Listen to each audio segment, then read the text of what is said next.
Hi there, folks. It looks like it is about time to get started today. Let's give it a quick moment for a couple more individuals to jump in today. But before we get going, just wanted to thank you very much for your time today. We know you as event creators are incredibly busy. You got a million different things on your plate, and it really means a lot that you've taken time out of your day to be with us here today to learn more about how to market your upcoming events. If my audio is coming through nice and clear for you so far, be really helpful if you could just give me a confirmation. Looks like we're good, and let me know where you're listening in from today. I always love to make these interactive sessions, and the main goal is to be equipping you with knowledge of what tools are out there for me to market my events, what are actually pertinent and relevant to my business and my marketing strategies, and hopefully show you a couple features within Eventbrite itself that will make your life easier to market your upcoming events, drive more ticket sales, increase your awareness, etc.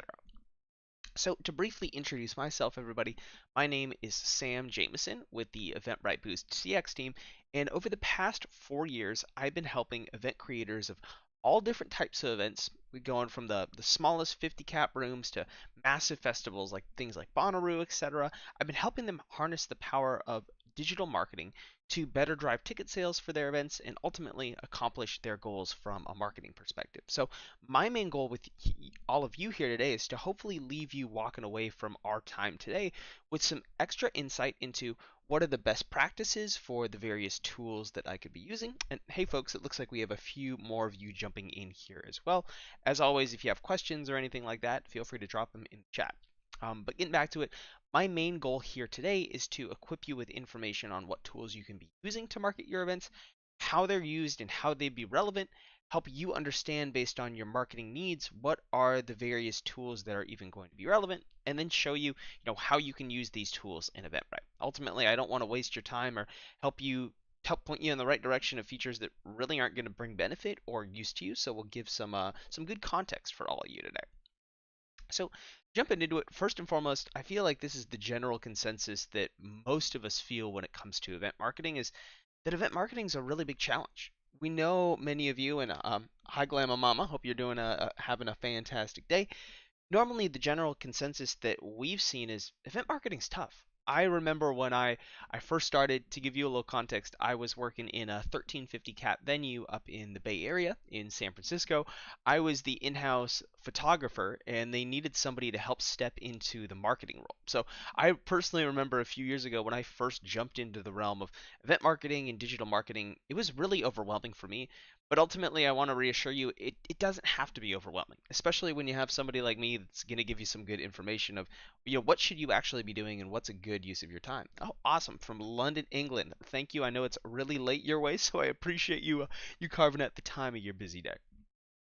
So ultimately, some of the main reasons why we found event marketing is challenging is one, it's kind of difficult to know what the best thing to do at any given point in time is. Our customers are only purchasing at a specific time.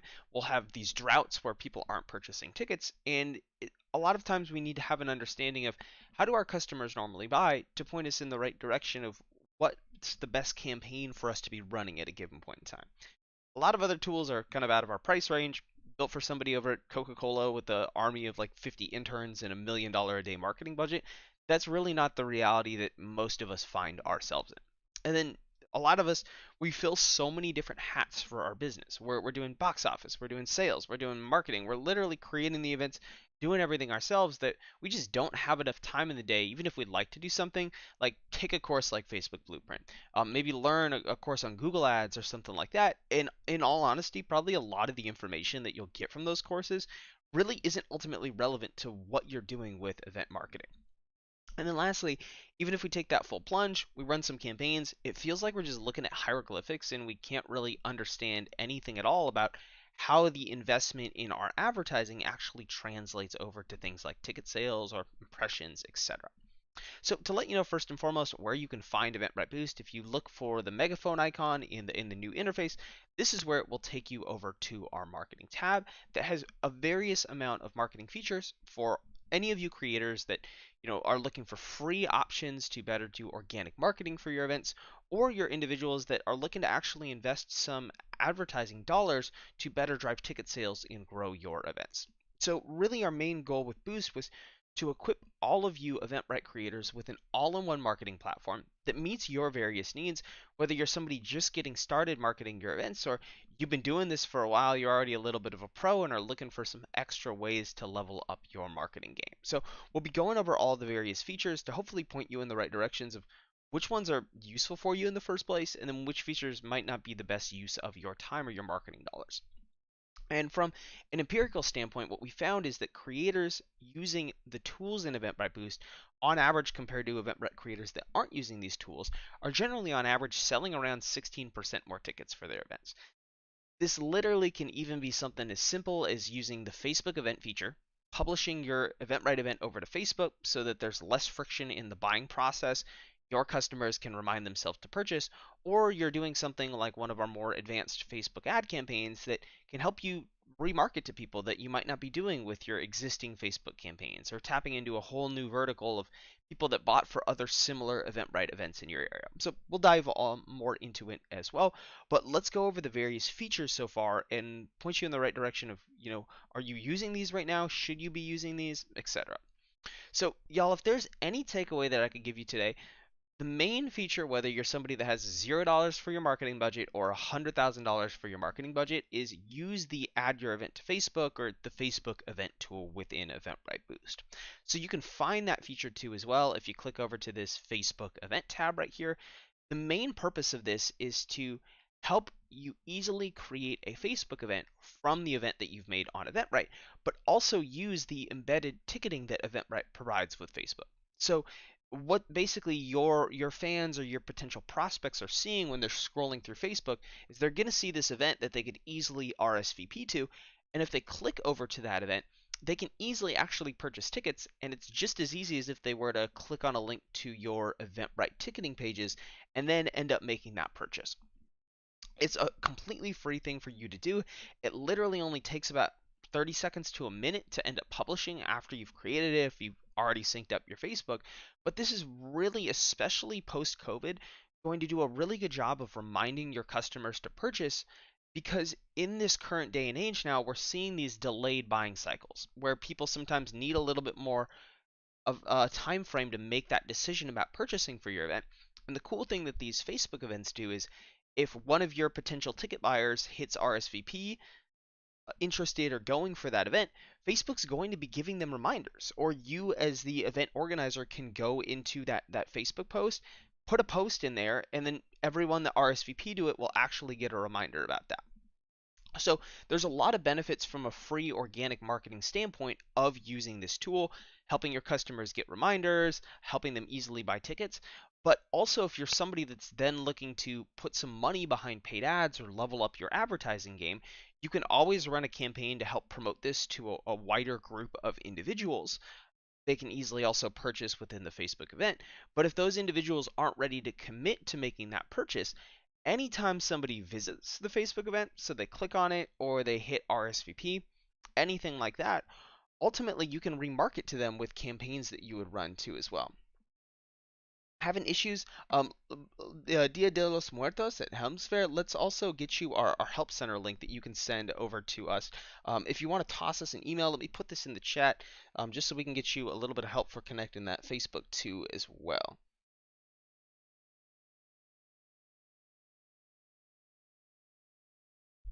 Perfect. Just wanted to drop that for you. If you could toss us over an email about the issue that we're helping, more than happy to help you get that sorted too there as well.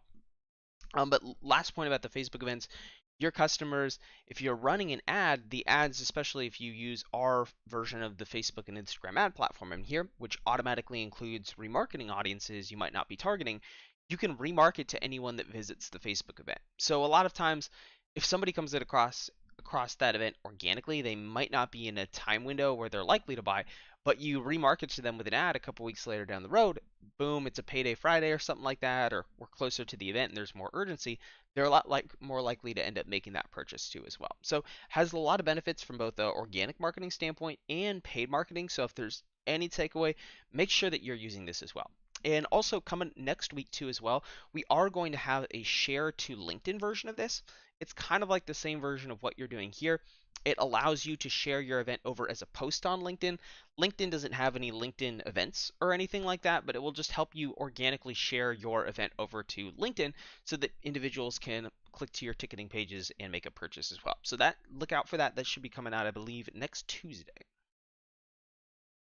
Now, the next feature are the email campaign functions within Eventbrite. So, first and foremost, who is this email feature really good for? I'd say personally, if you're somebody that has over 50,000 to 100,000 emails on your email list, in all honesty, the current state of this email marketing tool might not potentially be the best for you.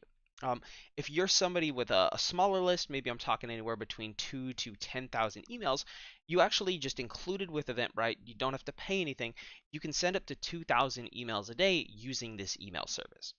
Now, when it comes to email marketing for events, we're generally using this from a transactional standpoint. And what I mean by that is we're generally just notifying our past purchaser or our subscriber list about the various upcoming events that we have on Eventbrite. They could easily click to the ticketing page and then go ahead and make a purchase. So if you're somebody that has a relatively small list, maybe I'm talking less than 5,000 or something like that, you're totally cool to just use the free features included with this to go ahead and send out some of your emails. And if you're looking to send a little bit more emails a day, maybe you're somebody within that over 2,000, maybe 20,000 email range. If you hop on any of the paid plans starting at 15 bucks a month, you can actually send up to 6,000 emails a day. And from a click-through rate perspective, we found just the branding of Eventbrite and the presentation of these emails, they have a really, really high click-through rate compared to a lot of other industry averages for the emails that are sent. So if you're somebody that, is just looking to start stepping in the door in terms of email marketing, or you're somebody with maybe over 2,000 subscribers on your list and you're looking for a cost effective solution to just send out basic emails about your events, or even if you're somebody that has a huge list of over 50,000 and just want to simply message some of your individuals that are really high up or high priority on your purchasing list, I'd always recommend go ahead and give this platform a shot, as I know a lot of other email platforms are incredibly expensive. One of my customers was paying MailChimp 1,500 bucks a month, and then he ended up switching over to this. Even though he wasn't sending out his email campaigns as quick as he was, from a cost saving standpoint for his business, it was a lot more effective. So I definitely recommend email marketing, y'all, as a fundamental pillar of our strategy.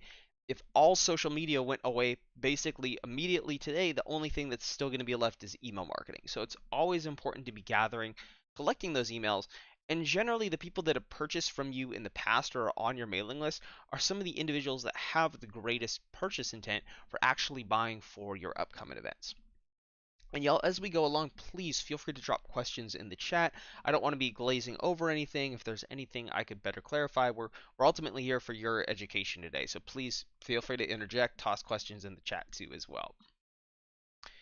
And then the main thing that we'll be covering today in a little bit more depth is, what is the advertise on Facebook and Instagram? What is the ad platform basically within Eventbrite? And, your first and foremost, your main question would be, why would I use a tool in Eventbrite that costs me money to actually do compared to just running this on Facebook if I could run this for free?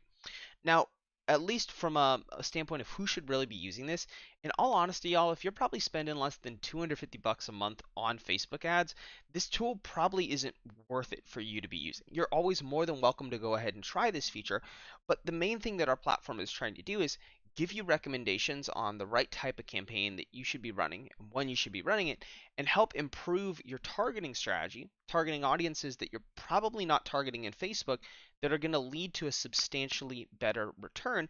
The main goal of this is, if you're spending on ads, we want to improve the amount of time it takes for you to build these ads and help you build higher quality ads that are going to lead to more ticket sales. And ultimately, if you're in a qualified state to really be running this ad platform should be entirely paying for itself. If you're really not spending a lot, you might as well maybe just run that one ad campaign you need to run in Facebook. But if you're maybe spending more than 250 bucks a month on Facebook or Instagram ads, the whole goal of this platform is to increase the return that you're getting from those ads, ultimately so the cost of the subscription just entirely pays for itself. So to give you a little quick context of what we're going to be doing, we'll go into the campaign creation flow to show you how to build these ads, and then we'll also show you some examples of what are the best practices that some of the biggest dogs that make $20 back on every single ad campaign that they run for every dollar they spend. What are these individuals doing within Boost to actually see that return, and how could I try to mirror that myself for marketing my events? And then lastly, just a brief aside, if there are any of you that are throwing more than 5 events within a single city, probably in a given month, I'd recommend check out our multi-event ad feature. It's a completely automated campaign that you can set up. Think about it like a digital calendar ad that you set up one ad that automatically advertises all your different shows.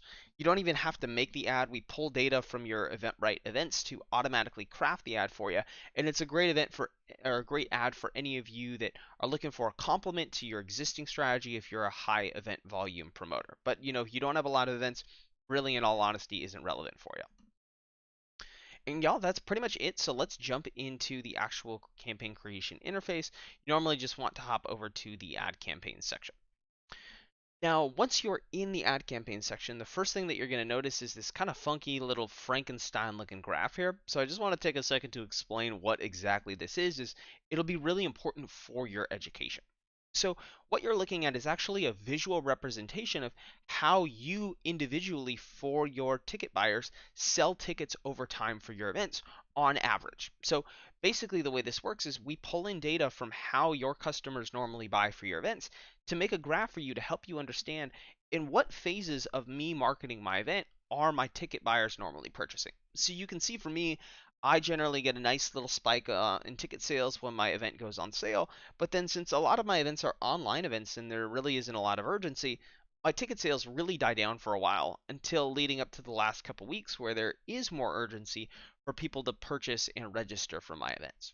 And this honestly might be a pretty similar curve to what a lot of your events look like as well. Normally, when the event goes on sale initially, that's where we see an influx of purchasers.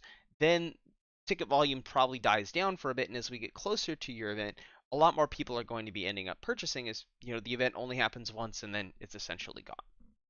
And one of the biggest things for us to consider when we run ads or we invest money in advertising to promote our events is we want to make sure that we're getting in front of your potential ticket buyers at a time perspective where they're actually likely to commit to making that purchase. Let's say for example, you and I decide to throw a outdoor beer festival 2 years from now in the future in like the middle of Canada in the winter. In all honesty, probably no matter no matter how much we spend on advertising, people are going to question the weather. We don't really have past sales data to support. Do our buyers actually purchase there? So no matter how much we spend on ads, things would probably flop from a ticket sale perspective. And that's always something you want to keep in the back of your head is, am I actually spending on advertising right now at a point where my ticket purchasers are likely to buy? Maybe some of the reason you've had bad experiences advertising your events in the past is you just spent too much money during a timing period where, in all honesty, nobody really cared to make that purchase. And it would have been better if we waited a little more last minute or used data from how our customers normally buy to kind of match that up.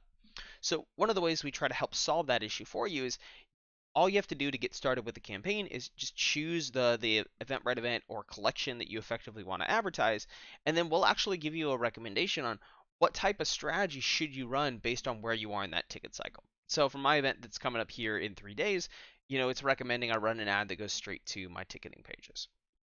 And just to let you know, you always can start a free 14-day trial of this as well. You still have to pay for the cost of the ads. So, if you're going to spend $100 on an ad, Facebook and Instagram still get paid for that $100. We don't take any of that, but you can try out the ad platform free for 14 days. If you like using it after that, it's just $50 a month to end up using it. So the main goal is make these improvements from a strategy and targeting perspective that'll help pay for the platform monthly subscription itself. So the first step of what we're doing here is we're simply choosing what's the objective we want to run, and normally we're automatically going to give you a recommendation here on what you should run. But I just want to kind of give you some context on why you might choose to run one thing or another, or what our system kind of does to give you the right recommendation. So normally this ad that says get people to buy tickets on your website, it's kind of a fancy way for just saying we're running an ad that goes straight over to your ticketing pages.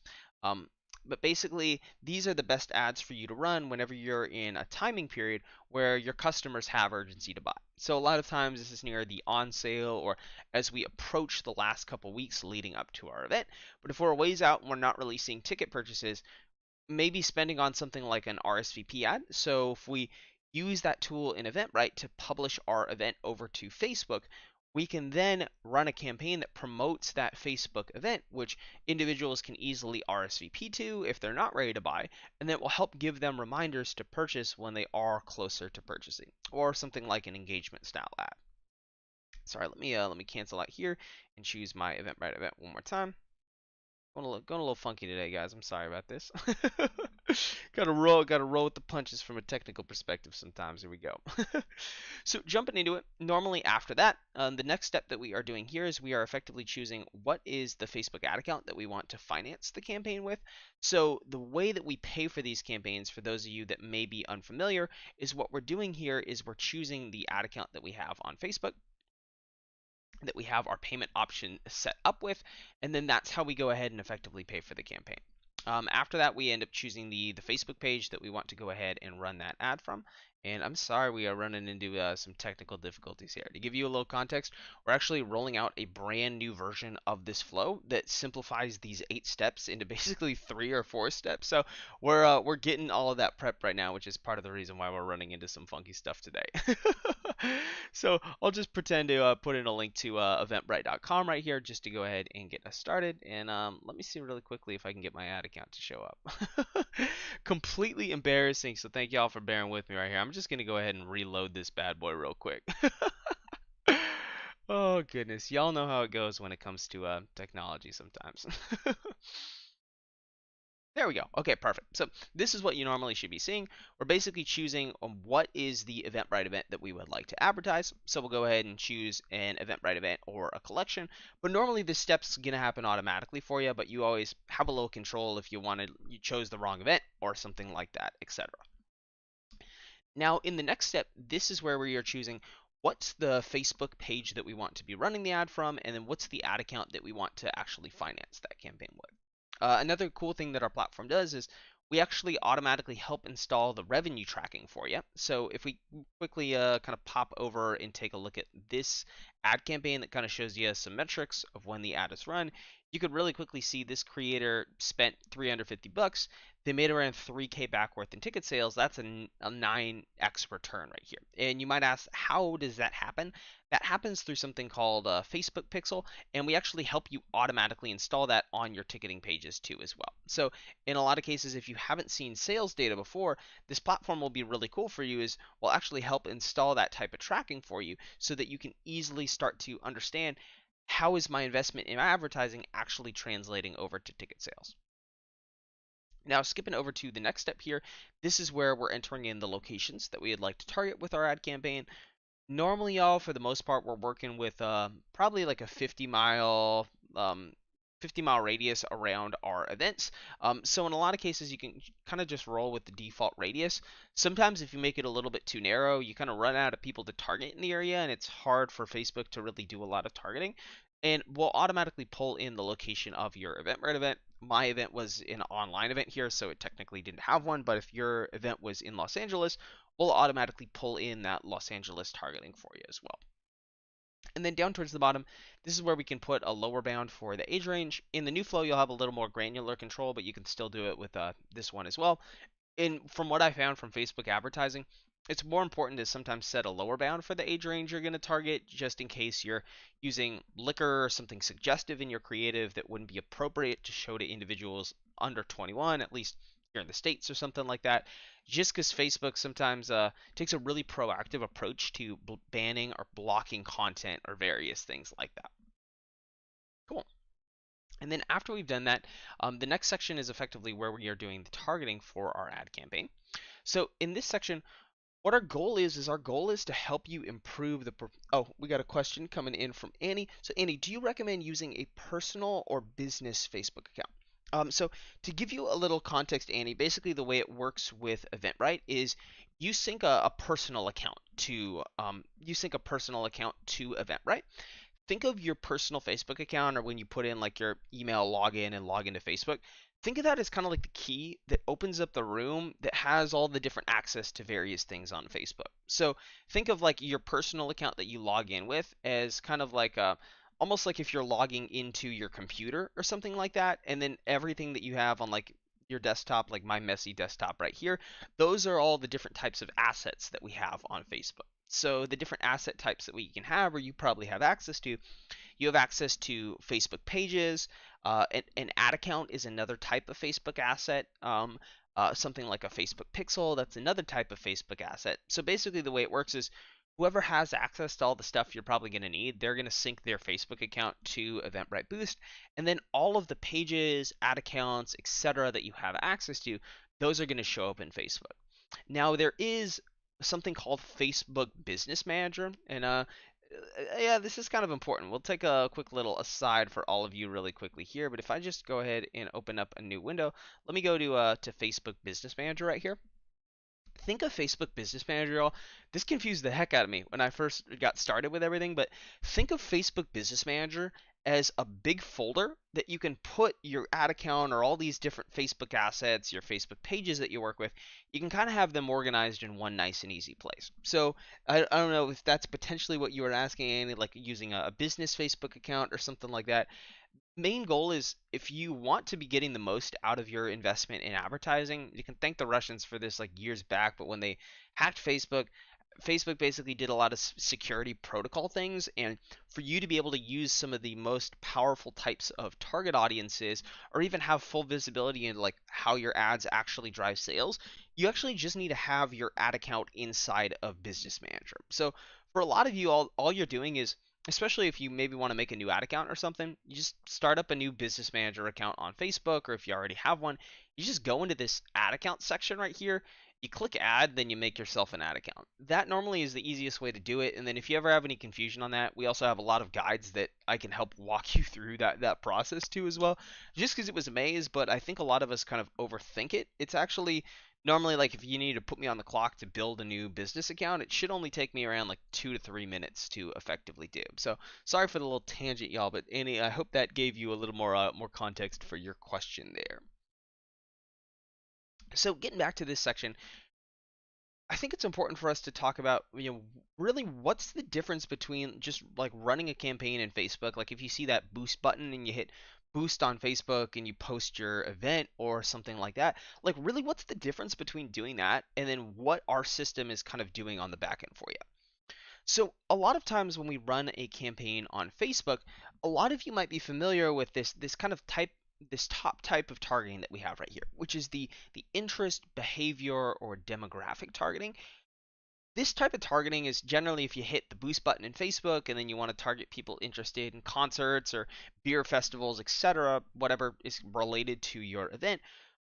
What that's doing on Facebook is it's if we think of advertising as a big funnel, what it's doing is it's doing a really good job of getting people into that top of the funnel, but it's almost like you have a drainage clog that if you're not doing remarketing, those people you get interested, if you're not kind of pushing them through the rest of the funnel, you're not going to convert ticket sales at the end of the day. Because a lot of us have such short attention spans that we might see something once, like we see an ad, like, oh, that event looks really cool, but it's a month out. If I don't get a reminder, there's probably no way I'm going to remember to purchase for that event. So the way I could kind of describe it is when you hit that boost button in Facebook and you run a campaign and you're only targeting interest, it's kind of like you're walking in the casino. You're betting it all on black. If it hits, fantastic, everybody's happy at the end of the day, but we have no risk management whatsoever. So if that audience doesn't do well, our campaign's just going to completely tank. So what our system does on the back end is it does what an agency would do for you or a really advanced digital marketer, where we're actually helping you set up 3 to 4 audiences for your campaign. So you could think of this as basically being more risk averse. So, instead of putting all of our budget into one audience, we're putting it into one audience that helps us target these interests. We're putting it into another remarketing audience that helps us target people interested or people that interact with us on Facebook, Instagram, your past ticket buyers, people that visit your website. Now, those are all people that have a way higher likelihood of purchasing than just somebody that's interested in beer festivals or yoga classes, something related to your event. But we also include audiences called lookalikes. Now, I don't know if any of you are familiar with the term lookalike audience in Facebook, but it does a very similar purpose to what interests do. They help you go after new people. You could kind of think about it if y'all are familiar with the current meme of the three identical Spider-Mans pointing at one another. It's kind of the same thing that's going on. Think about it that you're giving Facebook a little bit of data, and it kind of helps you target people that are very, very similar to those that maybe bought from you in the past, or those of you that interact with your Facebook page or your Instagram and things like that. So, what our system's doing is instead of you on Facebook just targeting one audience, putting all your eggs in one basket, we're including multiple audiences, and our system moves the budget between the bad performers over to the good performers. So this is generally how we can increase the return on ad spend that you're getting from your campaigns and help you drive more ticket sales. Is we're making sure that your marketing dollars are being spent on the people that are actually buying or converting for your objective, and that we're not wasting excess budget on people that realistically don't care or wouldn't really want to purchase for your event.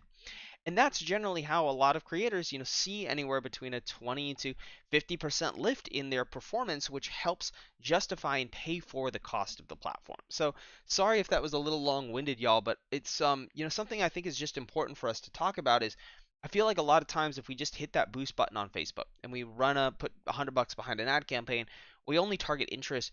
We don't really know everything below the iceberg that we could be targeting. This is actually going to make a really big difference in helping you see the best value out of spending on Facebook or Instagram ads. Uh, any questions on that too, let me know, as I know that's pretty darn confusing. But the first section that we're doing here is we're entering in some interests related to our event. Now, we will automatically populate some of these, but they might not be the most relevant, so please use your judgment. Y'all are going to know what people that attend your events are probably interested in better than us. So in this section, if we were going to be marketing a yoga class or something like that, what I might do is I might just type out something broad related to my event. So if I was advertising yoga, what I do is I just type out the word yoga and kind of just see what exactly can I target that's related to yoga. It's kind of funky with Facebook and Instagram. You can't target everything under the sun as an interest. Like right now, Billie Eilish, top 5 artist here in the United States. You can't target Billie Eilish, but you can target Billie Jean, like 20 years ago. So definitely, if you ever type something out here and it just doesn't show, it's Facebook saying like, oh shoot, sorry, we don't have enough data to help you target that. But in this section, what I recommend is type out something broad related to your event and then go ahead and add it in. And then you can always use this drop down to get other suggestions from Facebook on what's actually relevant that you should be targeting. I'd normally say probably try to have anywhere between 5 to 10 interests in here. As always, it's going to be quality over quantity in this section, but just use your own judgment to figure out, okay, if I'm advertising a beer fest, I might target people interested in beer festivals. Maybe if there's another beer festival that is very similar that's actually super big that I could target, or beer brands, or lifestyle magazines, or anything like that, like the sky is the limit for what you could effectively target. Just really try to put some conscious thought into making sure it's actually relevant for what you're doing. And now, also up towards the top, if you ever see this expand your reach to 10,000 potential Eventbrite attendees, this is another cool feature of Boost. We have our own versions of lookalikes that we call smart audiences, which basically allow you to target people in your area that have purchased for other similar Eventbrite events. So if you are somebody that's just getting started and you don't really have a lot of past buyer data, it'll help you target people that purchase for other similar Eventbrite events. Or even if you're somebody that's substantially more experienced and grown in your organization, it can help you tap into a pool of people in your area if we have enough data to target it in the first place, of people that buy for other similar Eventbrite events to yours and are already familiar with Eventbrite's brand name and credibility as well. And then the bottom section is just where we can choose if we have an Instagram account that we would like to target, or a Facebook pixel too as well. So TLDR, y'all, what we're trying to do is help you incorporate more audiences that you're probably not targeting, the ones that actually make the biggest difference in driving ticket sales for you. Then we move budget to the better performing ones. So we, instead of you spending $100 and maybe getting 200 back, maybe you get $300 back through intelligent optimization. Think about it like what a stock portfolio manager would do for you, shifting budget from certain sectors to another depending on how they perform over the course of a given year. And yeah, please, if we have questions on the audience step, drop them in the chat, as that by far was the most confusing section for me when I was learning Facebook ads. And pretty much this section here, all we're doing is we're setting a schedule. Most important thing to keep in mind about the schedule, y'all, is we just want to be conscious of when our customers are buying. Please, please, please don't blow your entire advertising budget if we're a ways out from that event and we know people aren't going to be likely to purchase. And let's say we're spending all our money on an ad going to our ticketing pages and we're 2 months out. We have no data supporting that people buy at this point in time. Maybe let's take a step back if we still want to advertise. We could do some of these organic methods like, adding our event to Facebook and maybe put a little bit of budget behind a Facebook RSVP campaign. That way, at least if people want to buy now, they could easily buy in the event. Or if they're not ready to commit to making that purchase, at least by them visiting the event, they're now in this remarketing pool that we could target for up to a year down the road too as well. So just main thing about the schedule is just contemplate, when are my customers likely to buy and make sure I'm reserving enough budget so I have money to advertise in a period where they're more likely to purchase and they have more urgency. The next step is just where we're putting in a budget. In all honesty, y'all, if we probably only spent a budget of like $20 for an ad campaign, you're really not going to see much of an effect. Like in all honesty, when it comes to Facebook ads, like probably bare minimum you'd want to spend on a campaign would be like $50 to $100 at the bare minimum. So that's why I just wanted to reiterate, like in all honesty, if you're not spending a lot of money on Facebook ads, and you're just running like one ad campaign a month, like you might as well just run it in Facebook and then not pay this rate, essentially the monthly thing. Like you're spending such a small amount that even the optimization probably isn't going to give you a lot of added benefit unless you really like making ads or something in this platform. So that's why I just wanted to reiterate, like normally this platform is best for people that spend over $250 a month on Facebook ads, is we try to ultimately make the platform pay for itself with the automation improvements that we help bring to the table for you. You can always toggle between total or daily. Really no difference in terms of performance, just whatever's easier for you accounting wise. And I'd say daily sometimes is better if you ever want to incrementally scale. So like we want to spend 20, let's say our event's 2 weeks out, we want to spend $20 a day for this first week, then scale that bad boy up to 50 for the last week. Sometimes that's a little easier. So any live support for all of this, very eager. So unfortunately, we don't have any kind of like people like me like onboarding or walking through people. But basically, like reach out to us via that help center or that email that I've sent. We're more than happy to like even give you like send you a little custom video or something like that. Like anything like that too as well. We are more of a self-service platform, but we also are looking into ways for like how can we scale out like this education that we're doing today. So like how can I maybe take these webinars into somewhere like Zoom to make it a little bit more personal? Maybe we have one like this that explains more best practices, but then maybe we have one that, helps you audit or analyze or maybe solve some issues and things like that. So I appreciate your feedback too as well, but just wanted to let you know like currently we don't have any like live one-on-one support. Just we have a pretty small team and we can't support that at the moment. But if you ever have any ideas of how could we maybe do this in a group way to better enable you as creators, that would be greatly appreciated too as well. Then skipping over to the final step of the ad campaign, this is simply where we are customizing the design of that actual ad. And just so y'all know, basically these like 8 steps that we have, we're rolling out a new version of this ad flow that's going to way simplify this process. It's basically going to be 4 steps. So hopefully also, I completely understand if you look at this, you're like, Sam, this is a decent amount of steps. Like what's going on here? This is if I do it in Facebook, it's like way faster. The whole purpose is getting you better performance essentially, but we also have heard you that like we want to make this easier for you to actually go in and build that campaign in a moment's notice too as well. So that'll be rolling out next week and I'm super excited about that as well. We'll automatically pull in the image associated with your Eventbrite event. So if that's all you have to work with, feel free to roll with it. But in all honesty, y'all, if you are going to be investing in paid advertising, you probably would want to take a little bit of time to maybe scrounge up and get some video assets created. Even if it's just something as simple as like you going to your event, you whipping out your iPhone, you shooting a little bit of footage, then downloading the Instagram app or like TikTok, and then making a like a reel or a short of something like that where you edit it and you have this nice video that's really short and kind of is a montage about your event. The important thing that we want to keep in mind is our attention spans are so short nowadays, and what we're selling when we're selling events is we're selling an experience. People want to be able to, at a moment's notice or at a glance, understand what that experience would be like if we were to pay money and actually then go ahead and attend that event. Especially if that event's far from us or we're sacrificing something else in our time to be able to attend that event, the more context that we can give individuals about what would the event actually be like? What did this experience look like for past individuals as well?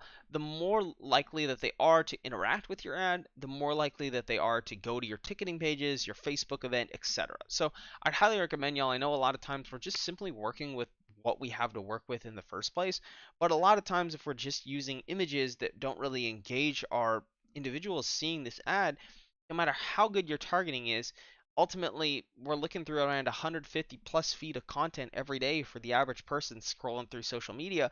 So your content really needs to stand out and give context to people. Um, you also can upload more than one image. So let's say you had a couple or one image, one video effectively that you want to be doing too as well. That's another option that you could do to have a little bit of A/B testing, but please don't go overboard there as it can hurt you more than it ends up helping you. The post text and all this other stuff will kind of automatically generate a sample copy for you, but don't be afraid to go in here and mess with this copy. Bring your own language, bring your own personality into it. It does to an extent feel a little bit robotic. And if you think about it, like let's say for example, you have another 100 Eventbrite creators in your area and everybody takes the easy way out and they just use this sample text. People in your area over time are going to be like, wait a minute, I saw this exact same like ad kind of copy or ad text like a million times before. What's going on here? So always think of ways that how could we excite our ad? How could we refresh it for people that maybe have seen this a couple different times and various things like that? Is you know the creative is an incredibly important element in actually driving your ticket sales. A lot of people like using things of live photos of people at their events, or might A/B test a couple different ones of those. So anything that you can do that kind of draws people in is nice and flashy. It's always a good thing for you to be doing. And then link headline, link description, call to action, like most part, those are just what shows up over on this right hand side towards the bottom. Probably just keep them the same. In all honesty, people don't really care about these that much. The main thing they care about is the image and the post text up towards the top. Only thing I'd say is if you maybe are advertising a free event that doesn't have paid tickets, you could use something like a learn more or sign up or something like that that just makes it a little bit easier and accessible for people to maybe see that and realize, okay, this 100% is a free event. And I'd say last thing, just in the post text, make sure that you're fostering a sense of urgency with the language that you're using and you're giving people context if there's something that you think would help better drive sales. So let's say, for example, your ticket prices are going to be increasing within the next week. That's a legitimate form of urgency that would get some people to purchase today compared to purchasing tomorrow, or potentially doing something like that too as well. That would doing something that would get them to basically purchase now compared to having them purchase later. Or if your tickets are really close to selling out, using language that would essentially help get them to purchase sooner, the fear of missing out potentially on your event, that would probably be another good thing that you could do too as well. Just checking over on your comments, so reach out via email in case it's been lingering for weeks. You acknowledge on the Eventbrite side, highlight like an individual response. Yeah, please send us an email over at that boost@eventbrite.com just so we can get back to you on that too as well for any of the marketing related issues. We have my team work on support on that too as well, so would be happy to get you an update on that. But just toss us an email via that so we have you in our email, and that would be greatly appreciated. Awesome, y'all. And that essentially is the last step of setting up these ads. Just let's scroll over and, with a little bit of time that we have left, kind of show you what the reporting looks like for these ads that you run and kind of how all this comes together actually in practice. So first and foremost, you're going to notice this looks a lot different than if you run an ad in Ads Manager and you try to make sense of the data. So up towards the top, this creator spent $350 on the campaign, made around $3,000 back worth of ticket sales. That's close to a 10x return for their campaign. Now, the way that this works, or the way that you track this revenue, is through something called the Facebook Pixel that we automatically install.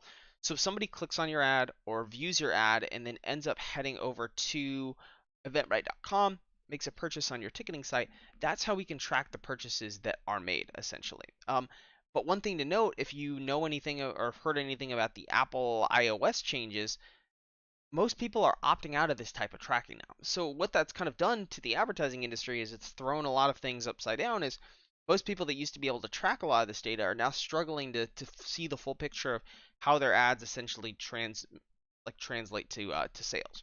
So one cool thing that we have in our system that you can't really use is something called offline conversion tracking. It's really difficult if you want to try to do it yourself.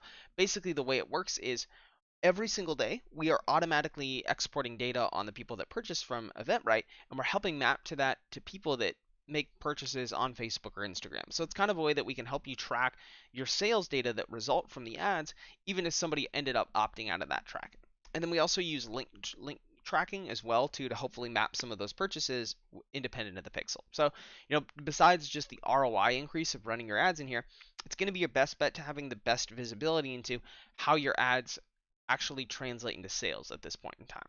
And then, just basic breakdown of your spend, total purchases driven by the ad campaign. This was a Facebook RSVP ad, so how many RSVPs did we get a day? What was that return on ad spend, etc. And if we look down towards the bottom, a lot of numbers on your screen right here, but basically each one of these represents a different audience that we were targeting with the campaign. So this creator actually had 5 audiences. They targeted an interest of people interested in electronic music and different genres. They had another interest of different festivals or related artists. They were targeting all of their remarketing audiences, so like their past purchasers, people that interact with their Facebook events and Instagram pages, etc. And they also had a couple lookalikes. So that was taking data of people that bought from them in the past, helping them go after similar people, and then people that interacted with their events. And you can see if we kind of look on the right, some of these audiences actually drove purchases a lot better than some of the other audiences. So what our system tries to do is make sure we're not spending on the audiences that really aren't driving anything. So like this interest audience where they targeted the genres of music, it didn't really drive a lot of sales, so it got the cheapest amount of the spend in the overall campaign. We found that the remarketing audience that was driving a lot of purchases, so we allocated more budget over to that audience too as well. So we're really trying to help generate more, and you can also kind of get an understanding of, okay, based on the ad I ran with that optimization, if I were to just equally spend across everything and these returns were the same, how much more money would Boost have actually generated for me compared to if I just ran that? So just in like an estimation, this creator made around 340 extra bucks worth of ticket sales just through that optimization, which covered the cost of them running their ads in the platform for a month just through one campaign here. So that's why I really would like to emphasize, like, if you're really not spending a lot on ads, this platform probably isn't for you. But if you're somebody spending over 250 to 500 bucks a month on ads, definitely try it out. As these performance improvements, such as budget optimization, targeting the right audiences, they really go a long way in helping you see a better return from the ad campaigns that you're running. So y'all, that was pretty much everything that I wanted to talk about today. Let's just take a brief pause before we log off for the day. Did anybody have any questions? Anything that I could better clarify that I breezed through or didn't give you all a proper explanation? I know a few of you were basically in here the entire time listening and watching, so I just wanted to thank you for your time. Very much appreciated, and I hope you're walking away from here today with some greater insight into how to approach event marketing, and it's probably a little bit less overwhelming for you now as you know where to go ahead and get started and probably what's actually relevant for your marketing needs.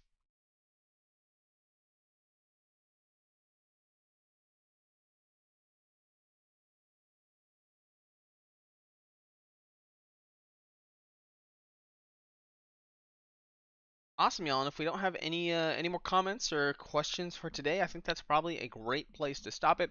Once again, my name has been Sam Jameson with the Eventbrite Boost CX team. We do these every single Thursday too, so if you ever have any other questions, pop in. As a heads up, we'll probably be transitioning these over to Zoom later down the road and maybe have more small, intimate groups too as well. So keep a lookout for that, and I hope you have yourself a great rest of your day. As always, you can get a free 14-day trial if you pop in and test this out. Just kind of quickly covering the pricing. The $15 a month plan is really more useful if you're just trying to send more emails using the email tool. So that would probably be your best bet. And if you're spending on paid ads, that would probably be the $50 a month plan. Or if you're somebody that's a really, really, really high spender, you want to use stuff like the Instagram growth ads or the multi-event ads, like really high volume events, that's where the pro plan is. But probably the best place to start would be just try out that free 14-day trial, maybe in a period where you actually one of your events is really upcoming within the next week or so you can get a good sample size or kind of test run of that. And then if the platform is up your alley, feel free to sign up for the core plan, as that's probably going to be your best bet. And thank you so much, Annie. I hope you have an excellent rest of your day, and thank you for your questions too as well. Feel free to reach out to us at that email above. If you ever have any questions or you're trying to get started and you run into something funky, we're always happy to help.